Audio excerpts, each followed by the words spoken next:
जय हिंद प्यारे साथियों, स्वागत है आप सभी का इस जीके वाला प्लेटफॉर्म में। साथियों, आज का क्लास एसएसजीडी में बार बार पूछे जाने वाले 40 हाई लेवल के जीके जीएस महत्वपूर्ण क्वेश्चन लेकर के आए हैं, जो आपके एग्जाम के लिए गेम चेंजर साबित होने वाला है। साथियों, आज की क्लास में आप सभी लोग देखेंगे 40 क्वेश्चन है, हाई लेवल के क्वेश्चन है और जीके जीएस का क्वेश्चन है और मोस्ट इंपोर्टेंट क्वेश्चन है। साथियों, तो आप सभी लोग इस क्लास के अंत तक बने रहेंगे। सारे क्वेश्चन एक्सपेक्टेड क्वेश्चन है और बार बार पिछले ईयर में पूछे गए क्वेश्चन है। साथियों, तो आप सभी लोग ध्यान से इस क्लास को देखेंगे, इस क्लास को स्किप नहीं करेंगे और अंत तक देखते हैं। तो साथियों, उम्मीद है कि आप जरूर कुछ ना कुछ जरूर सीख करके जाएंगे। तो साथियों, आपसे एक बात करना है कि अगर आप अभी तक चैनल से नहीं जुड़े हैं तो चैनल से जुड़ जाइए, चैनल को सब्सक्राइब कर लीजिए और वीडियो को अपने दोस्तों के पास भी शेयर कीजिए ताकि वो भी इस क्लास को देख सकें और कुछ सीख सकें। तो साथियों, चलिए हम लोग चलते हैं अपने क्वेश्चन की ओर।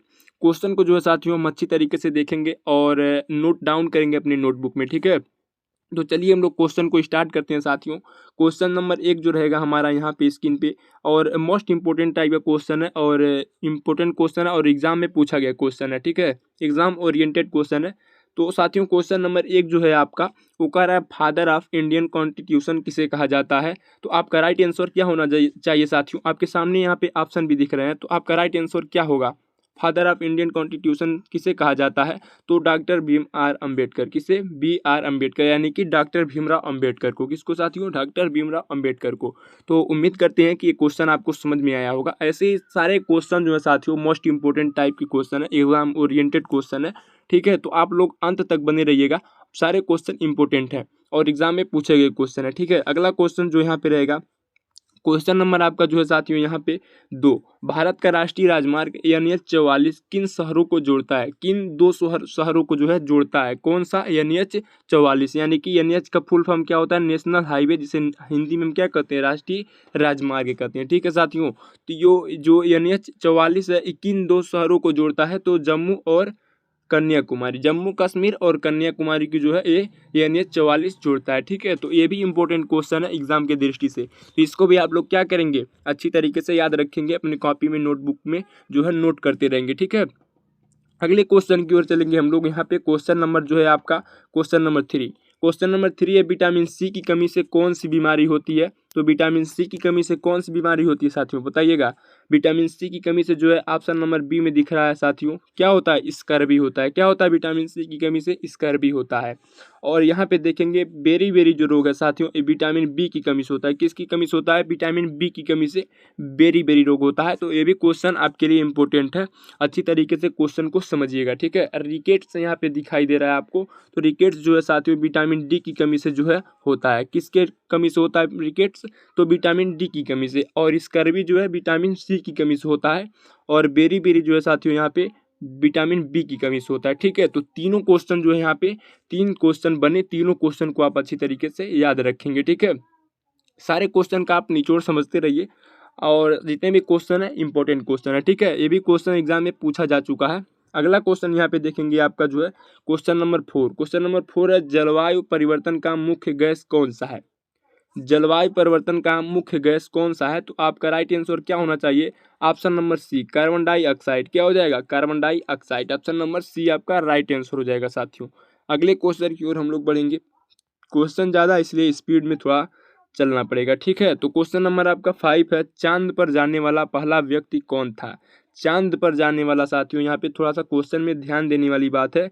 चांद पर जाने वाला पहला व्यक्ति कौन था? तो नील आर्मस्ट्रांग। कौन? नील आर्मस्ट्रांग जो था साथियों, ये चांद पर पहली बार जाने वाला व्यक्ति था, ठीक है।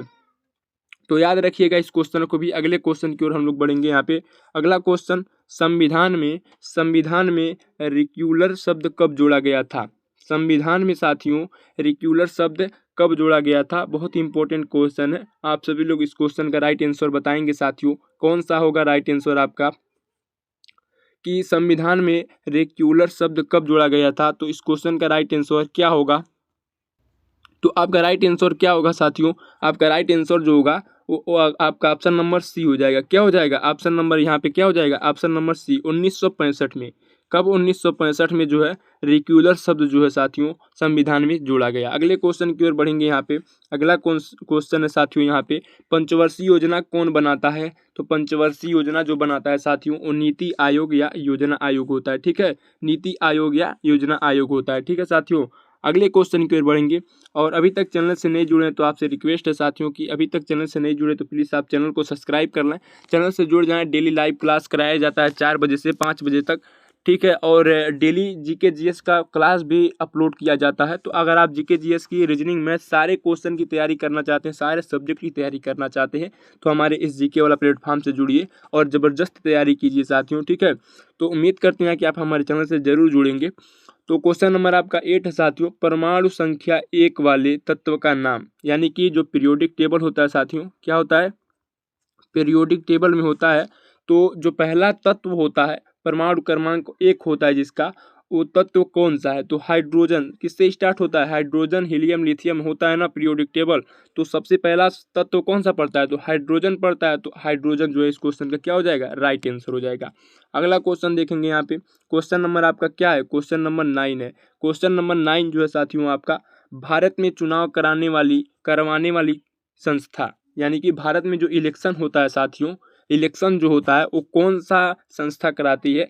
तो आपका जो राइट आंसर होना चाहिए वो इलेक्शन कमीशन ऑफ इंडिया हो जाएगा। यानी कि ऑप्शन नंबर सी जो होगा राइट आंसर हो जाएगा। निर्वाचन आयोग जो है साथियों चुनाव कंडक्ट कराती है। ठीक है, तो इसको भी इम्पोर्टेंट लगाइएगा, ये भी क्वेश्चन एग्जाम में बनता है। ठीक है, यहाँ पे देखेंगे इंपॉर्टेंट क्वेश्चन ये भी है, सबसे बड़ा महाद्वीप कौन सा है? तो सबसे बड़ा महाद्वीप की बात किया जाए, सबसे बड़ा महाद्वीप की बात किया जाए तो एशिया महाद्वीप होगा। और सबसे छोटा महाद्वीप की बात किया जाए तो ऑस्ट्रेलिया महाद्वीप होगा। सबसे छोटा महाद्वीप कौन सा होगा साथियों? ऑस्ट्रेलिया महाद्वीप होगा। ठीक है, और सबसे बड़ा का बात किया जाए तो एशिया होगा, जिसमें हम लोग रहते हैं। एशिया जो है विश्व का जो सबसे बड़ा महाद्वीप है। ठीक है, अगले क्वेश्चन की ओर हम लोग बढ़ेंगे यहाँ पे। Question number 11। क्वेश्चन नंबर 11 है, राष्ट्रीय ध्वज किसने डिजाइन किया था? तो राष्ट्रीय ध्वज यानी कि जो झंडा होता है साथियों हमारा, क्या होता है? झंडा जो है हमारा, तिरंगा झंडा जो है उसको डिजाइन किसने किया था? तो पिंगली वकैया। किसने डिजाइन किया था? पिंगली वकैया। ठीक है, तो इसका राइट आंसर क्या होगा? पिंगली वकैया। और कभी कभी एग्जाम में भी पूछ लेता है कि राष्ट्रीय ध्वज का जो अनुपात होता है, लंबाई चौड़ाई का जो अनुपात होता है वो कितना होता है? तो 3:2 होता है। क्या होता है? 3:2 होता है। हमारे राष्ट्रीय ध्वज की लंबाई चौड़ाई का अनुपात कितना होता है? 3:2 होता है। ठीक है, तो ये भी आपको याद रखना है। अगले क्वेश्चन की ओर यहाँ पे क्वेश्चन नंबर आपका 12 है, विश्व का सबसे बड़ा रेगिस्तान। विश्व का सबसे बड़ा रेगिस्तान जो है साथियों वो अंटार्कटिका है। कौन सा है? अंटार्कटिका। ऑप्शन नंबर जो आपका डी होगा, क्या होगा? राइट आंसर होगा साथियों इस क्वेश्चन का। विश्व का सबसे बड़ा रेगिस्तान, बहुत सारे लोग होते हैं सहारा पर लगा देते हैं, बिल्कुल उनका जो है गलत हो जाएगा। राइट आंसर जो होगा इस क्वेश्चन का अंटार्कटिका होगा। ठीक है, तो याद रखिएगा, अब से गलती नहीं होना चाहिए। अगला क्वेश्चन यहाँ पे देखेंगे साथियों, क्वेश्चन नंबर आपका 13। आरबीआई की स्थापना कब हुई थी? आरबीआई, आरबीआई का फुल फॉर्म क्या होता है? Reserve bank of India. RBI का फुल फॉर्म क्या होता है? Reserve bank of India. यानी कि रिजर्व बैंक ऑफ इंडिया का जो स्थापना हुआ था वो किस सन में हुआ था? इस क्वेश्चन का मतलब ये है साथियों, तो ऑप्शन नंबर बी में आपको दिख रहा होगा 1935। 1935 में जो है साथियों आरबीआई यानी कि रिजर्व बैंक ऑफ इंडिया का जो है स्थापना हुआ था। ठीक है, स्थापना हुआ था। अगले क्वेश्चन की ओर, नोबेल पुरस्कार किस देश में दिया जाता है साथियों? नोबेल पुरस्कार किस देश में दिया जाता है? आपके सामने ऑप्शन भी दिख रहे हैं। तो नोबेल पुरस्कार जो है साथियों किस देश में दिया जाता है? तो स्वीडन में दिया जाता है। आपका राइट आंसर क्या होना चाहिए? स्वीडन होना चाहिए। क्या होना चाहिए? स्वीडन होना चाहिए। नोबेल पुरस्कार की स्थापना कब हुआ था? तो 1901 में हुआ था। 1901 में हुआ था। और पहले नोबेल पुरस्कार पाने वाले भारतीय कौन थे? रविंद्रनाथ टैगोर। कौन थे साथियों? रविंद्रनाथ टैगोर। रविंद्रनाथ टैगोर जो थे साथियों वो पहले नोबेल पुरस्कार पाने वाले भारतीय थे। ठीक है, और इसका स्थापना का बात किया जाएगा तो 1901 में इसकी स्थापना हुई थी। और ये कहाँ पे किस देश में दिया जाता है? तो स्वीडन में दिया जाता है। ठीक है, तो ये भी आपको अच्छी तरीके से समझ में आया होगा।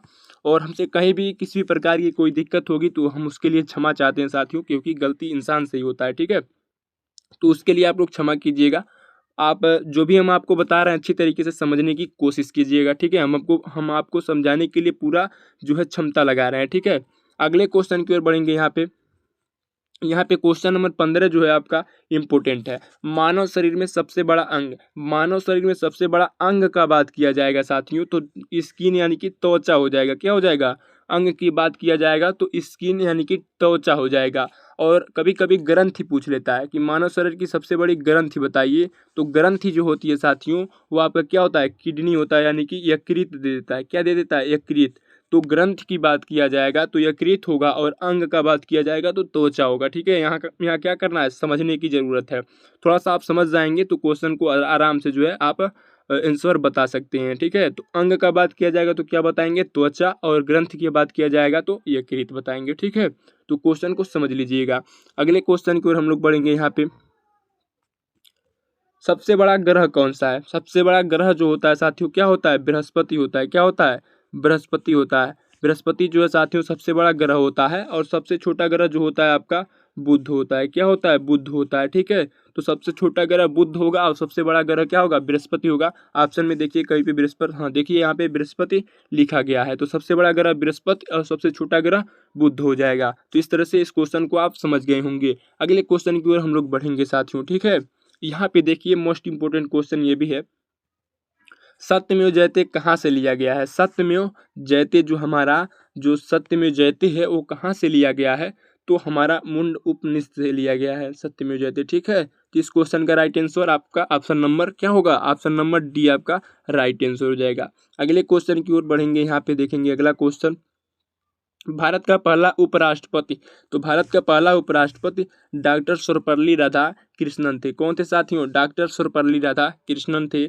इनको जो है भारत का पहले उपराष्ट्रपति बनाया गया था। ठीक है, तो याद रखिएगा। और इनके जन्म दिवस की बात किया जाए तो इनका जन्म जो हुआ था 5 सितंबर को हुआ था। कब हुआ था? 5 सितंबर को इनका जन्म हुआ था। इनके जन्म दिवस को जो है शिक्षक दिवस के रूप में मनाते हैं 5 सितंबर को। ठीक है, ये भी आपको जो है याद रखना है, क्योंकि ये भी क्वेश्चन एग्जाम में पूछा जा चुका है साथियों। अगले क्वेश्चन की ओर बढ़ेंगे हम लोग।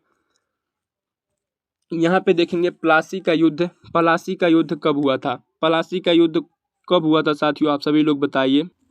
तो पलासी का युद्ध कब हुआ था साथियों? तो ऑप्शन नंबर ए में आपको दिख रहा होगा 1757 में। 1757 में क्या हुआ था? पलासी का जो है युद्ध हुआ था साथियों। ठीक है, इसको भी आप अच्छी तरीके से जो याद रखेंगे। ठीक है, अगले क्वेश्चन की ओर हम लोग बढ़ेंगे। यहाँ पे रक्त का लाल रंग किससे बनता है? तो रक्त का लाल रंग आपको सिंपली पता है कि हीमोग्लोबिन के कारण जो है हमारे जो ब्लड होते हैं वो लाल रंग के होते हैं। ठीक है, हमारा ब्लड जो होता है हीमोग्लोबिन के कारण जो है लाल होता है। एक क्वेश्चन सिंपल है, याद रखेंगे आप सभी लोग, याद होगा। ये भी क्वेश्चन जो है वेरी सिंपल है। मानव शरीर में कितनी हड्डियां होती हैं?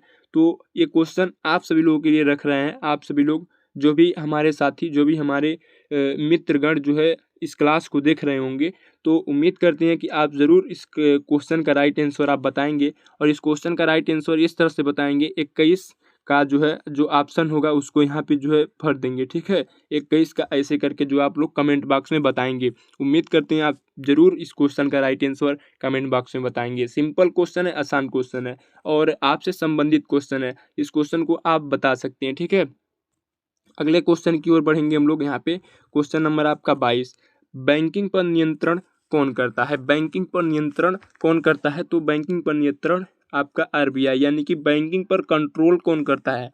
तो आरबीआई करता है, रिजर्व बैंक ऑफ इंडिया करता है। ठीक है, ये आरबीआई जो है बैंकिंग पर नियंत्रण करता है। ठीक है, अगले क्वेश्चन की ओर बढ़ेंगे। यहाँ पे मोस्ट इम्पोर्टेंट क्वेश्चन इसको लगाएंगे साथियों। क्या है? मोस्ट इम्पोर्टेंट क्वेश्चन है, क्योंकि ये क्वेश्चन जो है यूपीपी में पूछा गया था। यूपीपी में जो एग्जाम हुआ था उसमें क्वेश्चन पूछा गया था। क्वेश्चन क्या है साथियों? पढ़ेंगे क्वेश्चन को। भारतीय राष्ट्रीय कांग्रेस की स्थापना, भारतीय राष्ट्रीय कांग्रेस की स्थापना कब हुई थी? तो भारतीय राष्ट्रीय कांग्रेस की स्थापना ऑप्शन नंबर सी 1885 में जो है भारतीय राष्ट्रीय कांग्रेस की स्थापना हुई थी। ठीक है, याद रखिएगा इस क्वेश्चन को, और इम्पोर्टेंट क्वेश्चन है। अगला क्वेश्चन यहाँ पे देखेंगे साथियों, हरित क्रांति प्रकाश संश्लेषण में कौन सी गैस उपयोग होती है? तो CO2 क्या उपयोग होती है? Carbon dioxide. ठीक है, कार्बन डाइऑक्साइड, CO2 जिसे बोलते हैं, कार्बन डाइऑक्साइड। ठीक है, इंपॉर्टेंट क्वेश्चन ये भी है। तो अगला क्वेश्चन यहाँ पे देखेंगे, पृथ्वी का आयु कितनी है? पृथ्वी का आयु, पृथ्वी जिस पृथ्वी पे हम लोग रहते हैं इसकी जो उम्र सीमा है वो कितनी है? उम्र सीमा की बात किया जा रहा है, एज लिमिट का, तो कितना है? पृथ्वी का उम्र। बहुत ही नज़दीक क्वेश्चन है और सिंपल क्वेश्चन है। तो आपका राइट आंसर होना चाहिए 4.5 अरब वर्ष। कितना साथियों? 4.5 अरब वर्ष है। ठीक है, याद रखिएगा क्वेश्चन को। अगले क्वेश्चन की ओर यहाँ पे हम लोग देखेंगे। हाँ, जय हिंद का नारा किसने दिया था? जय हिंद का नारा किसने दिया था? जय हिंद का नारा बहुत ही इंपॉर्टेंट क्वेश्चन है साथियों। क्या है साथियों? जय हिंद। क्या है? जय हिंद का नारा किसने दिया था? तो सुभाष चंद्र बोस जी ने जो थे वो जय हिंद का नारा दिए थे। ठीक है, सुभाष चंद्र बोस जी। ठीक है, अगले क्वेश्चन की ओर यहाँ पे देखेंगे। 1857 के विद्रोह का नेता दिल्ली में कौन था? 1857 में जो विद्रोह हुआ था उसमें दिल्ली का नेता कौन था? दिल्ली का।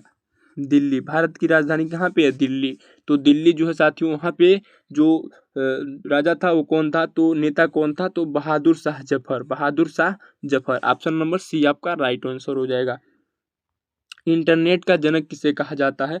तो बहुत इंपॉर्टेंट क्वेश्चन है साथियों। क्या है? इंपॉर्टेंट क्वेश्चन है ये। इंटरनेट का जनक किसे कहा जाता है? तो टी बर्नर्स-ली को जो है हम लोग इंटरनेट का जनक कहते हैं। किसको? T Berners-Lee.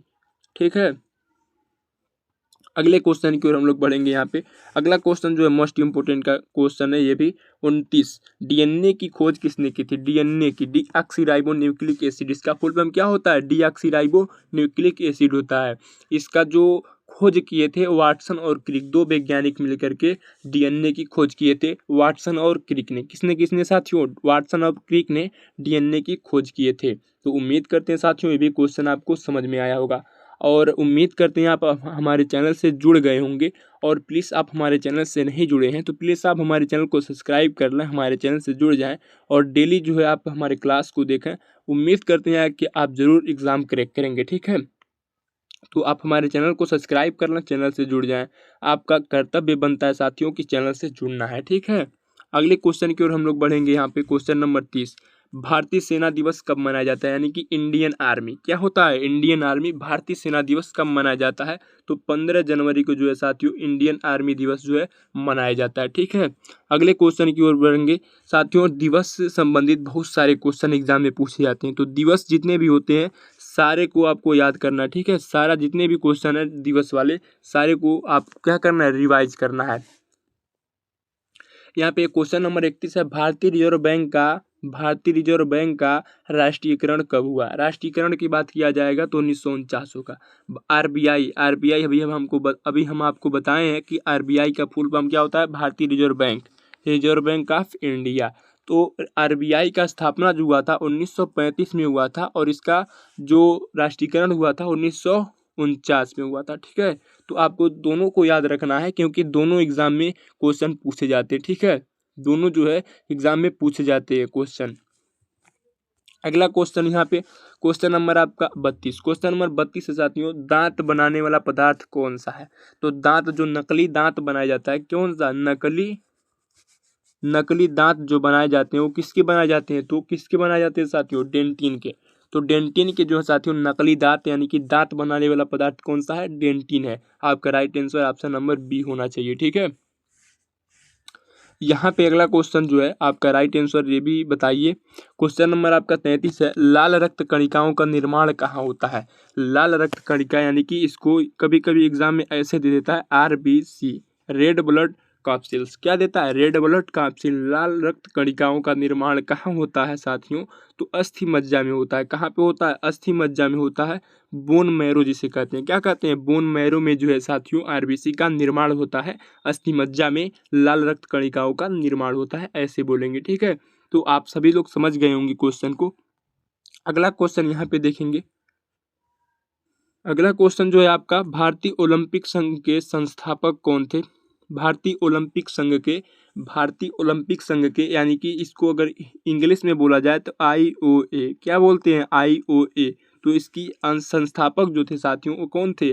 तो सर दोराबजी टाटा। सर दोराबजी टाटा जो थे वो भारतीय ओलंपिक संघ के, यानी कि कभी एग्जाम में आईओए दे दिया तब भी आप क्या करेंगे? सर दोराबजी टाटा पर लगाएंगे। ठीक है, तो संस्थापक कौन थे भारतीय ओलंपिक संघ के? तो सर दोराबजी टाटा। ठीक है, ऑप्शन नंबर सी। ठीक है, अगले क्वेश्चन की ओर। किस धातु को क्विक सिल्वर कहा जाता है? किस धातु को क्विक सिल्वर कहा जाता है? तो पारा। किसको? पारा। कभी पारा नहीं देता है साथियों, कभी एग्जाम में मरकरी करके दे देता है। क्या देता है? मरकरी। तो आप क्या लगाएंगे? मरकरी। ठीक है, मरकरी ऐसे दे देता है। तो आप क्विक सिल्वर कभी भी पूछा जाएगा तो पारा दिया रहेगा तो पारा लगाएंगे, और नहीं पारा दिया है तो मरकरी दिया होगा तो मरकरी पर लगाएंगे। क्विक सिल्वर किसे कहा जाता है? पारा, यानी कि पारे को ही हम लोग इंग्लिश में मरकरी बोलते हैं। ठीक है, तो राइट आंसर क्या होगा? ऑप्शन नंबर डी हो जाएगा। अगले क्वेश्चन की ओर। क्वेश्चन नंबर आपका यहाँ पे 36।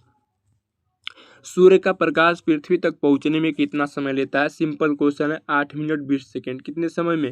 8 मिनट 20 सेकेंड में। अगले क्वेश्चन की ओर। हरित क्रांति के जनक कौन है? ऑप्शन देखते हैं हम लोग। ऑप्शन यहाँ पे देखिए, ऑप्शन दिया गया है। तो हरित क्रांति के यानी कि ग्रीन रेवोल्यूशन के जो मतलब शुरुआत किए थे संस्थापक जो थे वो एम.एस. स्वामीनाथन थे, डॉक्टर एम.एस. स्वामीनाथन। आपका right answer option number C. अगला क्वेश्चन यहाँ पे, अजंता एवं एलोरा की गुफाएं कहाँ पर है? तो आपका राइट आंसर होना चाहिए महाराष्ट्र में। कहाँ पे? महाराष्ट्र में अजंता एवं एलोरा की गुफाएं हैं। और मध्य प्रदेश में क्या है साथियों? खजुराहो का मंदिर है। क्या है? खजुराहो का मंदिर है। कहाँ पे है? मध्य प्रदेश में। अगले क्वेश्चन की ओर हम लोग बढ़ेंगे। यहाँ पे क्वेश्चन नंबर आपका कौन सा है? Question number 29। कंप्यूटर से पूछा गया है क्वेश्चन। कंप्यूटर का दिमाग किसे कहा जाता है? माइंड किसे कहते हैं कंप्यूटर का? तो सीपीयू को, जिसका फुल फॉर्म होता है सेंट्रल प्रोसेसिंग यूनिट होता है। सीपीयू का फुल फॉर्म क्या होता है? सेंट्रल प्रोसेसिंग यूनिट, जिसे हम क्या कहते हैं? कंप्यूटर का दिमाग कहते हैं। किसको कहते हैं? सीपीयू को कहते हैं। ठीक है, तो उम्मीद करते हैं अभी क्वेश्चन आपको अच्छे से समझ में आया होगा।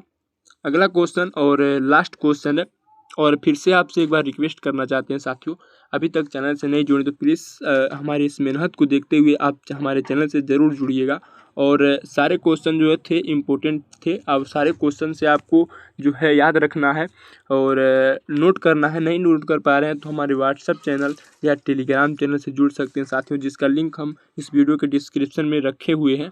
वहाँ से जा करके आप हमारे व्हाट्सएप या टेलीग्राम चैनल से जुड़ करके इस क्लास का PDF फ्री में आप जो है प्राप्त कर सकते हैं साथियों। ठीक है, फ्री ऑफ कॉस्ट, कोई शुल्क नहीं है। अगर इस क्लास का PDF चाहते हैं तो हमारे व्हाट्सएप चैनल से जुड़िए या टेलीग्राम चैनल से जुड़िए। ठीक है, तो क्वेश्चन नंबर अंत वाला देखेंगे 40। कोशिका का पावर हाउस किसे कहते हैं? तो माइटोकॉन्ड्रिया को जो हमें कोशिका का पावर हाउस कहते हैं। किसको कहते हैं? माइटोकॉन्ड्रिया को कोशिका का पावर हाउस कहते हैं। तो ठीक है साथियों, कल मिलते हैं फिर ऐसे ही शानदार सेशन के साथ। तब आज के लिए इतना ही। तब तक के लिए धन्यवाद साथियों। जय हिंद, वंदे मातरम।